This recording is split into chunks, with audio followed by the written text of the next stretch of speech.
नमस्कार। Divine Trinity 108 में आपका हार्दिक स्वागत है। आज हम आपको सुनाने जा रहे हैं बालक ध्रुव की अत्यंत पवित्र, प्रेरणादायक और दिव्य कथा, जो हमें सिखाती है कि सच्ची भक्ति, दृढ़ संकल्प और भगवान पर अटूट विश्वास से जीवन की सबसे बड़ी कठिनाइयों को भी पार किया जा सकता है। यह कथा केवल एक बालक की नहीं, बल्कि उस अटूट शक्ति की कहानी है जो भक्ति से उत्पन्न होती है। इस कथा को अंत तक अवश्य सुनें। प्राचीन समय में एक महान राजा थे, जिनका नाम था उत्तानपाद। उनके दो रानियां थी, सुनीति और सुरुचि। सुनीति अत्यंत सरल, धर्मपरायण और दयालु स्वभाव की थी, जबकि सुरुचि अत्यंत सुंदर होने के साथ साथ अभिमानी और स्वार्थी स्वभाव की थी। राजा उत्तानपाद का अधिक स्नेह सुरुचि के प्रति था, जिसके कारण वे सुनीति और उनके पुत्र ध्रुव की उपेक्षा करते थे। ध्रुव एक छोटा बालक था, परंतु उसके मन में अपने पिता के प्रति अत्यंत प्रेम और सम्मान था। एक दिन वह राजमहल में खेलते हुए अपने पिता के पास पहुंचा। उस समय उसका सौतेला भाई, जो सुरुचि का पुत्र था, राजा की गोद में बैठा हुआ था। यह देखकर ध्रुव भी अपने पिता की गोद में बैठने के लिए आगे बढ़ा, परंतु तभी सुरुचि ने उसे रोक दिया। उसने कठोर और अपमानजनक शब्दों में कहा कि यदि उसे राजा की गोद में बैठना है, तो उसे पहले उसके गर्भ से जन्म लेना होगा। यह शब्द एक छोटे बालक के हृदय को गहराई तक चोट पहुंचाने वाले थे। ध्रुव अत्यंत दुखी और व्यथित होकर अपनी माता सुनीति के पास गया। उसकी आंखों में आंसू थे और मन में प्रश्न था कि उसे अपने ही पिता का स्नेह क्यों नहीं मिला। सुनीति ने उसे प्रेम से समझाया और कहा कि इस संसार में यदि कोई सच्चा सहारा है, तो वह केवल भगवान है। उन्होंने ध्रुव को भगवान विष्णु की शरण में जाने का मार्ग बताया। इन शब्दों ने ध्रुव के जीवन की दिशा बदल दी।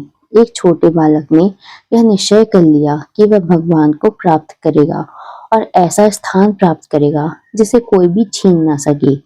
बिना किसी भय के वह अकेला ही वन की ओर निकल पड़ा।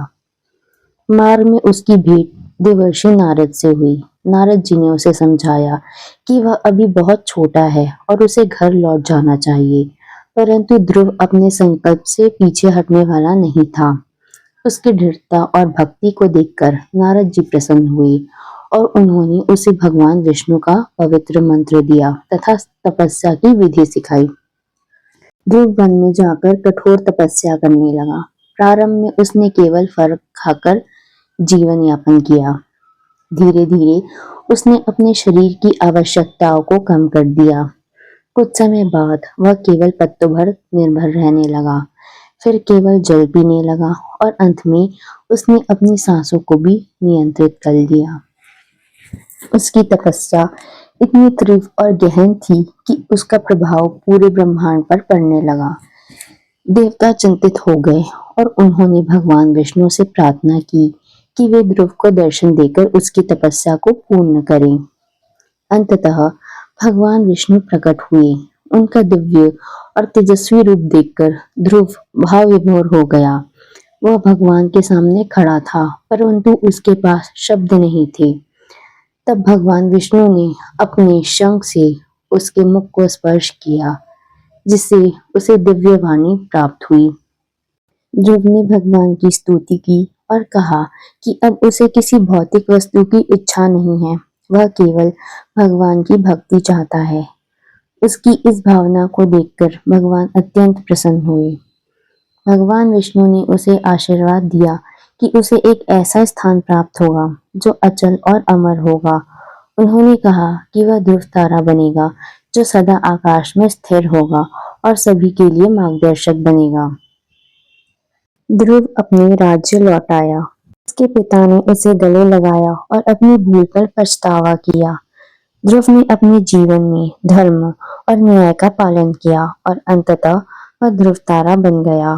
सच्ची भक्ति, धैर्य और दृढ़ संकल्प से जीवन की हर बाधा को पार किया जा सकता है। बालक ध्रुव की यह कथा हमें यह विश्वास दिलाती है कि भगवान अपने भक्तों की पुकार अवश्य सुनते हैं। यदि आपको यह पावन कथा पसंद आई हो तो इस वीडियो को लाइक करें, अपने प्रियजनों के साथ साझा करें और डिवाइन ट्रिनिटी 108 को सब्सक्राइब अवश्य करें ताकि आपको ऐसे ही भक्ति और ज्ञान से भरपूर वीडियो मिलते रहें। जय श्री विष्णु।